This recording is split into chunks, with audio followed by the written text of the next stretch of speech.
to another episode of Thrive While Loving an Addict. I'm KL Wells, and I am very excited to be joined today by Elizabeth Grandinetti. Yes. Yahoo! All right, I said it right. She hails from Tampa, on the other side of the coast, the other coast from where I am. And so she has, I believe, kind of a riveting story of her really going through it and getting cracked wide open, and then taking that opportunity to rise and then thrive. And those are the stories I love to have our audience listen to. So welcome. Thank you. Thank you so much for having me. I am so excited to be here. Thank you. Absolutely. So, as I said before we got on, let's start with your origin story where kind of, everything just really started to unfold for you. Yeah. So in 2013, my entire life changed, and I was in this amazing relationship. And I think I had started doing some of the work with this person because he was in recovery. This was my fiancé. He was in recovery. And when we entered the relationship, I didn't know that. It wasn't something he was completely honest about, but he Mm-hmm. was a nurse and had been caught at work using. And so this is not something that a lot of people know about my story. He was caught using, and so he was on a program that actually monitored him for drug use. And so he would be randomly selected. He would have to call every day, and they would tell him if he had to go in and do a random drug screening. And so that became part of our lifestyle, once we established, like, okay, this is what is part of my life. This is what keeps me from traveling and from doing things that I was always wondering why we couldn't do those things initially. I chose to stay with him because I already loved him so much. He was an amazing human and was going to AA and seemed very, strong, and was teaching me how to have self-worth. And it was a lot of things that were already kind of missing in my life that he started to show me the light to that. And so I was eating it up. I'm like reading books and things like that, but at my own pace and just as my interests allowed. And so then in 2013, after 5 years of being on the program where he was being monitored, he was released from it. And unfortunately, he relapsed very quickly. Wow. He had found a way he was working as a nurse, but he had actually gotten a job in dialysis, which kept him from being able to have access to some of those opioids and things were what he was using. But he had found a way to get access to it and ultimately ended up overdosing at work. And Oh, wow. yeah, and so one of his coworkers, they had like a utility room where they would keep their supplies and things like that. And so someone had gone into the room to get some supplies as they came in for work and on the floor. Mm. Unfortunately, no one knows how long he was in the room. And so when they tried to resuscitate him, he had been gone too long to resuscitate. So he ultimately passed away from an overdose. And my grandfather was ill and had passed away 10 days prior. And so my family was hit with these really hard things. But then I was also recovering from a pretty major surgery as well in that time. So Well, it was like a fog. Like, I feel like now looking back, though, like you said, you have these like huge things that kind of happen in your life that just mhm, break you wide open. And I felt the only way I know how to describe it is like mhm. the rug. I mean, the literal floor was ripped out from under me and I couldn't stand. And I felt like a lot of times like I couldn't breathe. The two men in my life that meant the most to me, my grandfather pretty much raised me, and he and I were extremely close. And so losing those two people 10 days apart was Wow. literally my worst nightmare. Like, I can remember thinking like, what could be the worst thing that could ever happen in my life? And those were the kind of thoughts I was having before Oh, healing. wow. And you know what I mean? Yeah. And I knew it would be losing both of those men. And so when I did, I lost me for a very long time. I lost me and I had to make a choice. Mhm. And I think one of the best things that I had available to me at that time, even though it's like a blur, and in some cases, like, I was numbing myself and doing everything I could to survive. Fortunately, I had where I was working, I had met these two women and both had lost their spouses. One was extremely angry and Mm-hmm. bitter, and the other was sad but loving and kind and gentle.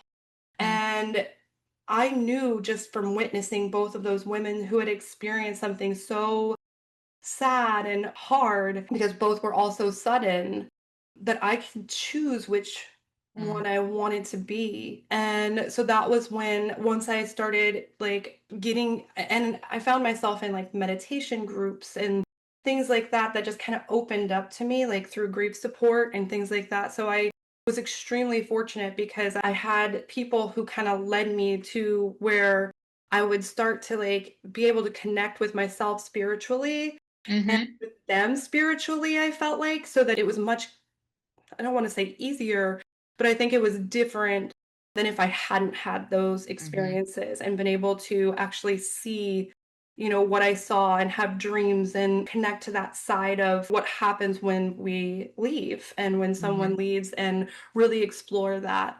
So that was where a lot of it began for me. So, Elizabeth, how soon was that after you had lost both of them?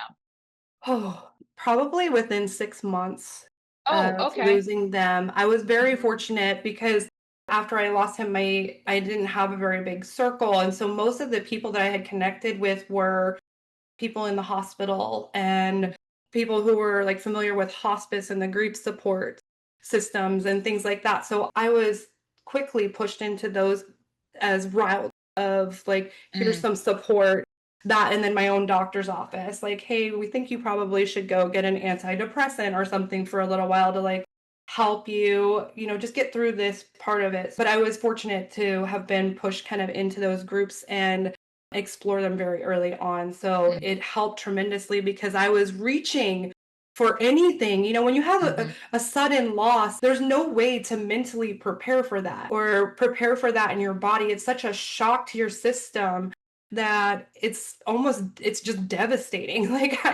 And so, yeah, it's been an incredible journey. I have learned so much though from those experiences and having this time to grow and heal and Mhm. explore, what some of that meant to me and how it played a role in my life. And all Mhm. of that has been incredible. Yeah, and so do you think about those experiences? Like you had three things happen at once, and was that the beginning of you like really finding yourself and finding your calling?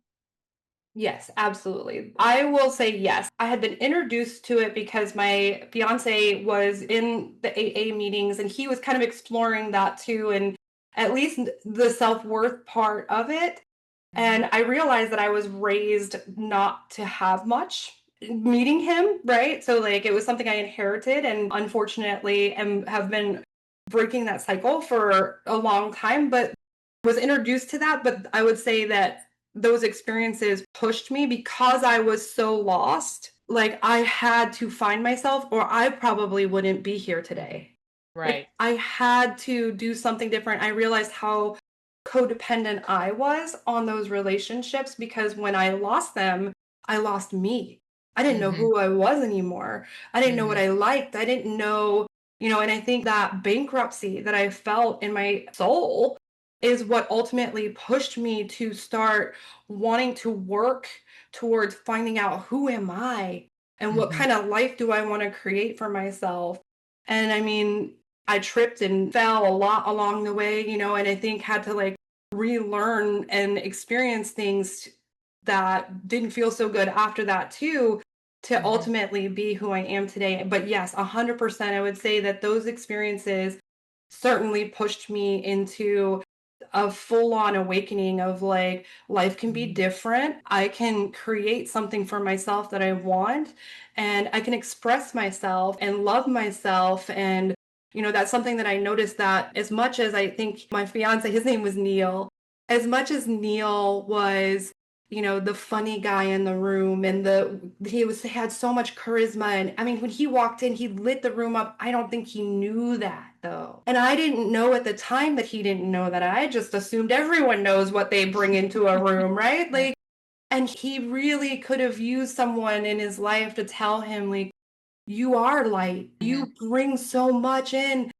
and you don't get to see the gifts that you give. You don't always get Hmm. to see those gifts. And again, those experiences transformed me and helped me want to open up and be more human too. Because I think before that, I only was very guarded and only let myself be Hmm. so human and feel so Hmm. much, you know? And Hmm. now I'm extremely human, as we know from like starting this. I told you I'm like, I had some nerves and I had to get that out. And then once it's out though, like now I can express to you fully, like, I hope, you know, like how this has changed my life and really make a difference for someone. Yeah. And so, in a funny kind of way, it sounds like you, with those three things happening at the same time, it's like you hit your bottom. Yeah. Yeah. I Um, found myself like homeless and I mean, like, absolutely. hmm. Absolutely. And so then your rise out of your bottom, although it still looks very similar to an addict's or, rise out of their bottom, is the tools that each of us take, pull in and use and gather and so on and so forth are the same tools. And so you've already spoken to, the beginning steps of rising from your bottom relative to meditation and grief group. And so what were some other like, and you spoke to connection, which I think is at the source of all of this power of connection. What are 3 to 5 things that you would absolutely tell somebody who has lost themselves in their own grief, in somebody else's addiction, in their desperation to want to control? What would you recommend the steps that they take in order to rediscover who they really are? Oh, that's such a great question. And I feel like there's a lot of weight attached to that because I feel like our journeys are all so different. I would definitely get into something that is where your higher power lives. If that's God, if that is the universe, get into a space where there are people who are talking about grief openly and giving you the space to go and let it out there. You know, I think that there are so many of us that we feel like we're too strong. We don't want to be vulnerable. We can get through this. We're okay. That tough guy attitude does not work. I tried it. I told everybody I was fine for a very long time. I masked it so well. Mm-hmm. Then I would go and I would drink heavily and I would get in my car and I would pray that something happened and I wouldn't have to wake up the next day because I didn't want to be here anymore. Like, I definitely was at my lowest point in my life because I felt like I had lost everything. And also my fiance and I had just gotten engaged 18 days prior to his Wow. passing. So Wow. everything was so new. It was just like all my dreams, everything gone, right? Okay. Back to your question. Mm-hmm. So like being in that bottom space, like that's why it's so dark and so heavy. But I think, like I said, I was so fortunate to get into the groups where meditation was the focus. And in that space, you know, God was who we were focusing on. And I got to have visions. I got to see my loved ones, you know, like that. If there's any way that you can connect to them in that way on a spiritual level, Mm-hmm. it will help you. The next thing I think too is getting into a space where you can speak about how you're feeling on a very regular basis. I love support groups. I think they're good to have people who are, you know, where you have something that's happened in common. It's very important though when you're selecting something like that that you get in a group where there's a varied level of distance between the grief for people because Mm-hmm. if they're all immediate grief, you can all just sit and share that grief and never really get to grow. So I think Mm-hmm. it's super important to get in a group if you're going to get into a support group to find one that has very distances of healing. That's such an important thing to bring up and super wise because I know that let's see, Sam's been clean and sober for over 3 years now. And the evolution of the journey, the evolution of our own grief around whatever it is, if we can look to others who have been a year out, 3 years out, 5 years out, 10 years out, because you see the evolution. Yes. If people are willing to be in it and work through it and transform because of it. Yes. Yes. And it gives you hope too. I mean, Mhm, it mhm, gives you hope. You're like, okay, I can do this. I just have to get up. I just have to walk into the bathroom and get ready and go out there and even when you feel like you are paralyzed, If you have, like, one of the things that I had to do was literally talk myself through opening my eyes in the morning, because that it would just sink into my chest as soon as I started to become aware after I finally fell asleep, and would wake up the next morning and I wouldn't even want to open my eyes because I knew what the reality was, right? And Yeah. so I would have to be like, okay, Elizabeth, like, open your eyes and then sit up. Just sit up. Mhm. Put your Mhm. feet on the floor. All right, now you can get up. Just, I mean, I had to talk myself Wow. through every step. And I would go in and I'd make sure I showered every day. I put my makeup on. Even if I Mhm. wasn't leaving, I made myself do those things every day so that I could stay human and stay, Mhm. like, feel like a person, and like I was still living, because I Mhm. knew that there was something bigger than me that would get to come from all of that. Right, right. Yeah, you have this internal grit that might not have had expression until then. Yeah, I definitely don't know that I knew it existed until Yeah. I had to find it. It had to wake up. Mhm. Mhm. Mhm. Mhm. And then to be present to listen to it, to listen to that little small voice inside that says, open your eyes, Yeah. take a breath, sit up. That is really an extraordinary expression of the trueness of this journey for those of us. So I'm super grateful for you sharing this kind of step by step by step by step piece of what happens here. And then when did you start to realize that you were the light? Oh my goodness. Honestly, I don't know that I realized it until I got to experience motherhood. Mm, I see I have my mm, children now. I've been able to heal and meet someone else that I am, madly in love with. I have two beautiful boys, and I think through my children, I started to see some of mm, that light. And if I didn't see it in myself, then, I was able to walk away from my career, which is ultimately what I ended up doing when I just have had this push ever since these experiences happened. And I think mhm, all that growth and all this time has helped so much. But I got to walk away from my career. mhm, And I say got to because it was draining me mhm, and I didn't get to see who I was. And I mhm, think, until I was able to walk away from that drain and that strain and the stress that went with it, and then, again losing myself a little bit more because I was so caught up in being successful in my career and then coming home and being mom that I got so disconnected from myself again. But I think that was another awakening, and I think that's when I started to see that I had this light in me that and so it's only been, a few years that I yeah, really have acknowledged that light, right? yeah, yeah, And been able to share it. yeah, yeah. All I can think of is congratulations, Thank you. Thank you. Thank Yeah, you. It's yeah. been an exciting journey. Yeah. I mean, it's quite an extraordinary moment when you actually realize you are the light and when you realize that you have gifts and talents to bring. You have a purpose for being. And I think in the moments that are our hardest, that's when it has the opportunity to breathe and be birthed. And some people seize it and some people don't. Yeah. And so congratulations for you seizing Thank it you. and taking one step at a time and doing the work that you've been doing and continuing to move forward. And so yeah, so awesome. Thank you. Hmm. Thank you so much. Yeah, it's been quite a journey. I think so one of the things I wanted to say too about that was that Hmm. after my losses, I numbed too by keeping myself really, really busy. Hmm. And so I scheduled everything literally in 15-minute intervals. I worked 3 jobs.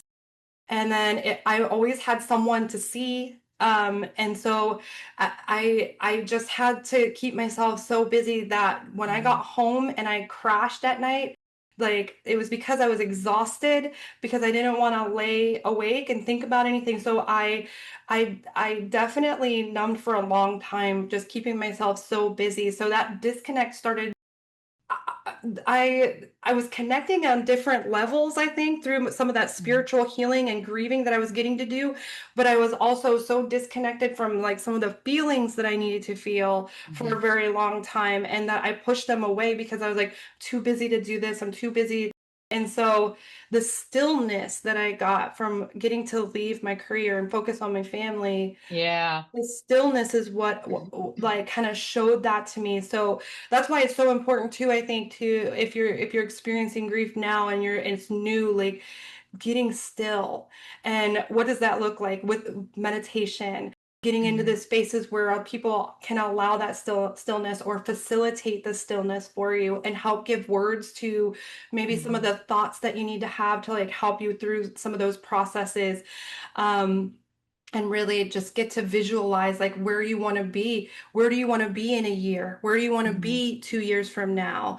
Because Mhm. if it's growth focused, you will find a way to Mhm. feel that joy again. You will find a way to feel happiness again, to feel love again, and not feel this like void and empty and heavy darkness that just kind of lingers in your body after you have such a significant loss. Yeah. Yeah. Wow. Audience, are you hearing this? Super wise, super wise. Um, so let me ask you a couple other questions. Um, because we've already spoken about, the disconnect from yourself and then the reconnection with yourself and that kind of all the pieces of not all the pieces, but a lot of the pieces of the journey of reconnection. And I think I said this to you before we got started is I think at the base of all of everything is the power of connection Yeah. with ourselves first, Mm. and then the ability to connect genuinely and authentically with others. And Yeah. we aren't raised in a culture that is encouraging of that, I would say. No. And so, in some respects, I think I'm saying this out loud before I like really do. I really think this. It's in the moments where we are most wounded, potentially, that we can recognize um, how important connection is. Yeah. I was deeply reminded of that because I think I had just kind of been through some things too with people. I just allowed Hmm. again when you don't know who you are fully and authentically and you don't accept who you are fully and authentically, though you attract people who aren't going to accept you if you show that start to show that. So you hide a little bit of yourself with everyone. You don't get to fully be you, which never feels good, right? Hmm. So Hmm. I was not a big people person, even though I've always been very extrovert.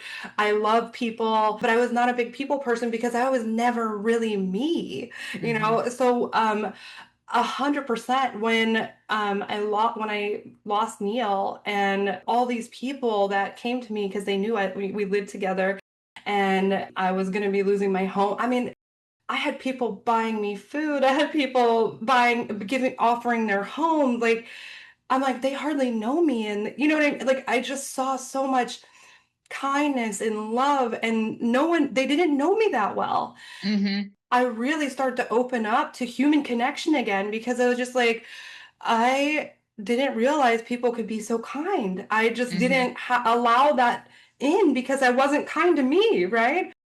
And so yes, it's so, so important if you find yourself in a situation where you feel like you're so alone too, because I had isolated myself. You know, I Yeah. moved to a new state. When I met my fiance, I didn't know very many people there, and we were very, just quiet, like kept to ourselves, didn't really get out a lot. Like it was just us. And so when I Hmm. lost him, I lost everybody, you know? Right. Right. And Yeah. so, yeah, like, and so some of that just like reconnecting to yourself and then allowing the right people in and receiving them is so important. But you got to get in touch with you first, and Yeah. you got to love you first, and you got to know who you are and what you like and Hmm. not care, and I Hmm. think that was part of the awakening too that we get to have when we experience something like that. That's the gift, right? Hmm. If we're open to receiving it, that's the gift. We're getting a chance to see how life really is very short, right? Mhm. And we get Mhm. the chance to decide and choose for us like how we're going to approach the rest of our days here. Mhm. Mhm. And Yeah. I want to love me. I Mhm. want the people around me to love me, you Mhm. know, Mhm. and I want to feel that, and I don't want it to be a fight. It can really be so easy. Mhm. But yeah, that connection to yourself and then connection to others will carry you. Mhm. And you know, I was so lucky because I found a group of girls that I we just became so tight knit. Mhm. We were like the sisterhood of the traveling pants. We even had Yeah, things that we right. like passed around, but we were all single when we met, and it was the best thing that happened to me because I got to have genuine relationships, and these girls stuck with me and are still with me. Mhm. And they watched me go through the worst of the worst of the worst. They were Mhm. carrying me out of bars. They were picking me up from places and not judging me. They were bringing me home and helping me change my pajamas when I needed it. They were there when I wasn't in that situation, and they wanted to just Mhm. cook dinner together and like laugh with me, cry with me, pick up the phone every time I called, no matter what time of day it was. People that you need to allow into your life that are going to be safe and love Mhm. you for who you are. Mhm. And that will help you tremendously too. I think it's one of the skills that has been lost. I mean, we obviously have an epidemic in loneliness, Yeah, we do. and so to be able to step out of that loneliness and choose wisely, was there for you? Was there any like trial and error, like trying to figure it out? Like, how do I trust safely? Oh, yes. Yeah. Okay. Yes. All But right. I think what's so cool about this though is Yeah. when we connect to ourselves and we learn how to read our body, because our body's telling us things all the time, right? Right. Right. We decide whether or not we want to listen to it or not. And for me, I'm very sacral. I hear things in my gut. I know immediately. And for some of it, it was experiencing things and then recognizing that those patterns in people again, and then being like, do I want to allow this in? Or I know how this has ended before. You know what I mean? Like, I do have maybe a little bit too strong of boundaries now around like, I've seen this before, I'm not going to let this in now, which might keep some people out that could be different. But I've just, you know, I live. Mm-hmm. That experience is like life is too short to try to test the waters anymore. Mm-hmm. Like we don't Mm-hmm. test the waters. So yes, there's definitely a trial and error period because you have to trust a little, and then but your Mm-hmm. body, if it's your gut or your heart, or even if you feel like you feel it in your head, like if you feel like this doesn't feel right, it probably not. You can Yeah. trust that. You can Yes. trust your body to tell you, like Mm-hmm. if you get the chills and it's like not a good feeling and you're just like, "Ew, I don't know that I want to share this with anyone Mm-hmm. or this Yeah. person," Mm-hmm. stay away from them. You can be nice, but you don't have to go any further with that. You know, Mm-hmm. it's very important to keep that safety because you don't want to add more to it. But I want to just Right. say, like, trust you and know that you can trust you because your body is telling you all the time if you can or you can't. Mm-hmm. And I live by that. And I can tell you, I have the most amazing relationships. It has not steered me wrong. My gut actually has always been telling me the whole time, like, do it, don't do it. And I wasn't listening for a long time, or I was Right. too disconnected from it to listen to it. You Mm-hmm. know, Yeah. Yeah. I'm sure a lot of people on this in the audience can definitely relate to that. And it's I mean it's a courageous act to decide that I'm going to figure this out, like who I can trust and who I can't trust, but I'm also going to trust my gut. Like, whoa, okay. But you going from like unaware to aware, um, that takes guts. yeah, yeah, Mhm.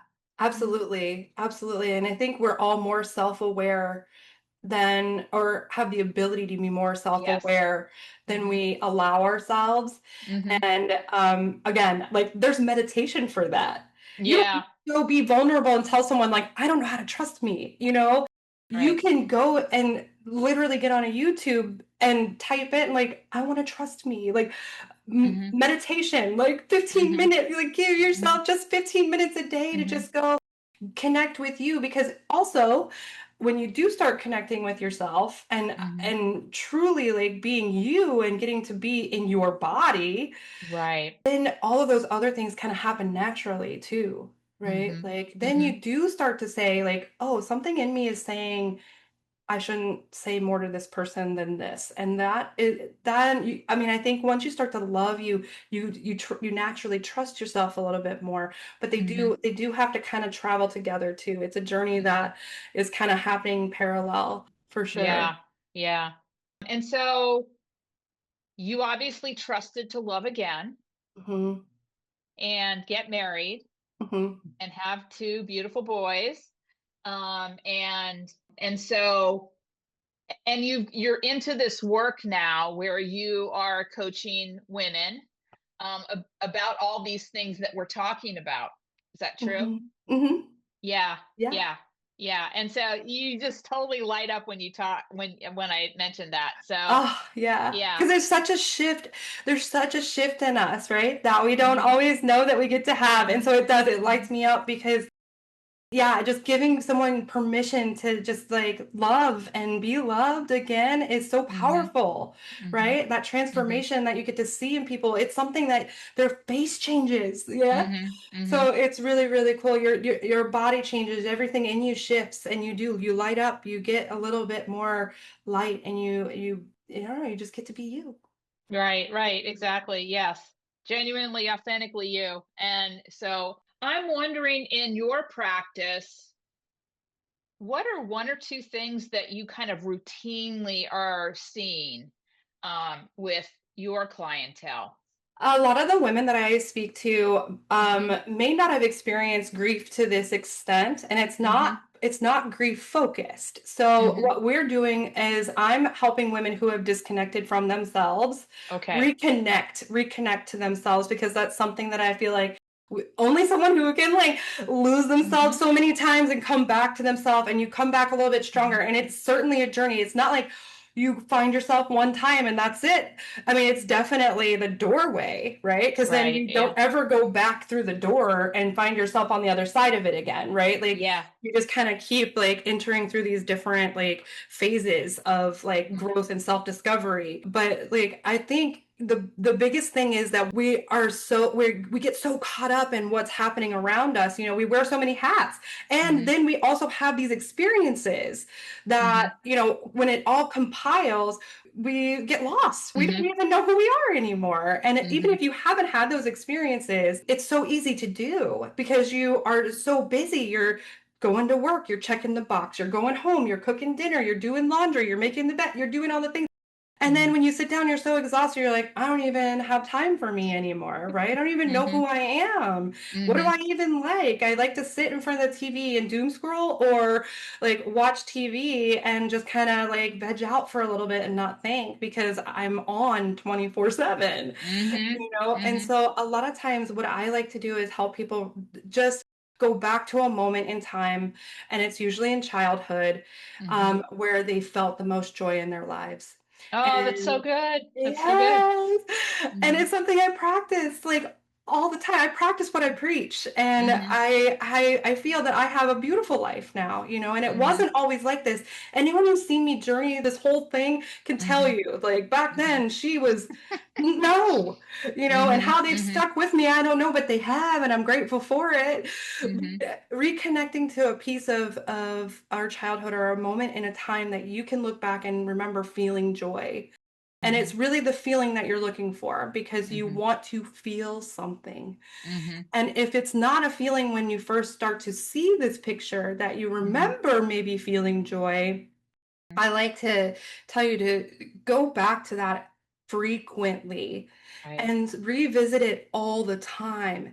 Hmm. Okay, and you can close your eyes or you can just think about it and visualize that moment, picture it, start to smell if there were flowers, if smell the flowers, feel the sun on your skin, you know, Hmm. feel the wind in your hair, wherever you were in that Hmm. moment, what were you doing? Get so detailed even Mhm. if you're making up details that you think Mhm. you Mhm. remember about that moment Mhm. and what happened next, and start to feel, let yourself start to feel like, oh, I was so happy, I was so Mhm. young, I was like, there weren't very many worries there. That's why I say childhood, because we didn't have a lot of the experience, most of us, and we got to actually be like so innocent and so full of joy that was uninhibited, like Mhm. just full joy. And start to recall that, so that you get so good at recalling that one moment in Yes. time that Mhm. you can feel it and you can recall it anytime you need it. Mhm. And so, like, now, whenever I talk about it, I feel it. I get to Mhm. feel that joy. I see the sun. I see the flowers, next to me from that moment. And for me, and I see my sister standing next to me. I see my family members, and I am so happy. And it Mhm. fills my body with joy. And so, just getting to recall joy whenever you want to. Right. And in those moments when you feel like you have nothing else, you can Mhm. connect to that joy and recall that. Pull yourself away, like Mhm. actually yank your body out of it and just say, hey, we're not going that way. One of the things Neil used to say to me all the time before all of these experiences was like, oh, she's going to negative town. She's got the windows down, wind in her hair. Like, because once I started that spiral, right? And I Mhm. think we all do that. We all have the ability to stop that spiral, though, too, Mhm. and Mhm. say, I don't want to go to negative town. I actually want to go over here to like Right. happy place. How do Right. I go from negative town to happy place? I'm going to do that. I'm choosing to go there. And I'm going to do Yes. that by connecting to joy. Right, right. And I think that's just a brilliant way to access, and the recognition that joy is contagious, and so is negativity. And Yes. so we are at choice. We have our own agency about which we choose. And it doesn't Hmm. really matter the surroundings that we're in. We can still choose joy. We can still choose happiness. We can still choose being the calm in the storm of it all. Hmm. Absolutely. Yeah. Absolutely. And And then we that's how can, it's all yeah. started. I'm Yeah. sorry. That's how And it then all we can started. stack it. Yes. So Yes. once you start to, remember moments of joy, remember more moments of joy, create more moments of joy, then you are at agency to kind of tilt the scale in that direction. Yes. And it's just making that choice. Exactly. Like Mhm. the choice to be joyful, even if you don't feel it in that moment. If you even just say out loud, like, I want to feel joy instead of sadness, Mhm. you're going to start coming up with ways to do that. And I love the stacking. I say that all the time. There are things in my life that I do not like to do. I hate putting laundry away. I hate bringing my car to the car wash because my car is always filthy with young children. I have a 5 and a 2-year-old. Mhm. And I felt myself getting resentful, even though I have come such a long way, and I feel like I have so many things to be grateful for. In the day to day, you're in there and you're just like, man, I don't want to go do this again. Like, it just Mhm. was another thing I had to do. And I'm like, why am I the only one that has to do this? And like having thoughts like that. Yeah, And yeah. but when you catch yourself having thoughts like that, Mhm. that's when you can insert joy. That's where there's Mhm. a spot for joy. And so now when I go clean my car, I'm like, I'm gonna feel so good when I am done cleaning this car. Like, I don't focus on the work, I focus on how I'm gonna feel after, because I'm the one that wants the clean car. It doesn't bother anybody else. So Mhm. I'm gonna go clean it and not be resentful about it because I want it. And Mhm. I'm gonna have this amazingly spick and span vehicle for 2 minutes. Right, right. But Right. I'm gonna feel so good getting in it. It helps me feel accomplished. It helps me, you know what I mean? It's just like, and I Mhm. feel joy around that. Like, so Mhm. yes, stacking it and adding it in spaces where you might start to feel like you have some resentment creeping in, or some frustration, bitterness, anger, Mhm. Mhm. creeping in like that. Listen to those, because they're telling you, like, hey, you're angry about something. Let's flip this. Like, what can Mhm. we do in this moment to insert joy? Yeah. Yeah. Absolutely. And the world needs more of that. Yeah. So we're right up against the edge of our time together. This has been super fun and delightful, and You. I love the spark and the light that you are bringing to your work in the world at this point. So thank you for that. Thank Um, you. You're welcome. You're welcome. And so, is there anything you'd want to leave our audience with? And how do they get a hold of you if they want to? Yeah, absolutely. I'm present on all of the social media pages. I'm on Facebook, just Elizabeth Grandinetti. You can find me at www.elizabeth-grand.com. That's probably the easiest place. You can email me from there or send me a message. But Facebook and then Instagram, coach_Elizabeth_G. And then on even TikTok with my little TikTok videos, as this way to joy. Yeah. Oh, that's great. I love it. I love it. Yeah, Yeah. yeah. So I'm all over, pretty hard to miss, I feel like. Super. Super. Well, this has been delightful because you've touched on so many things that I think get left or lost in storytelling. You got raw, you got real, you told the truth about the quiet moments of grief and despair and the quiet moments of rise and healing and the quiet moment of creating joy. And so, thank you for the gift of who you are and what you've brought to our audience today. Thank you so much. That means so much to me. I sincerely appreciate that. Thank you. That was a gift. Thank you. Absolutely. Absolutely. So, audience, listen to this one, listen to it again, because I think it is powerful beyond measure. And always remember to reaching for thrive. Take care.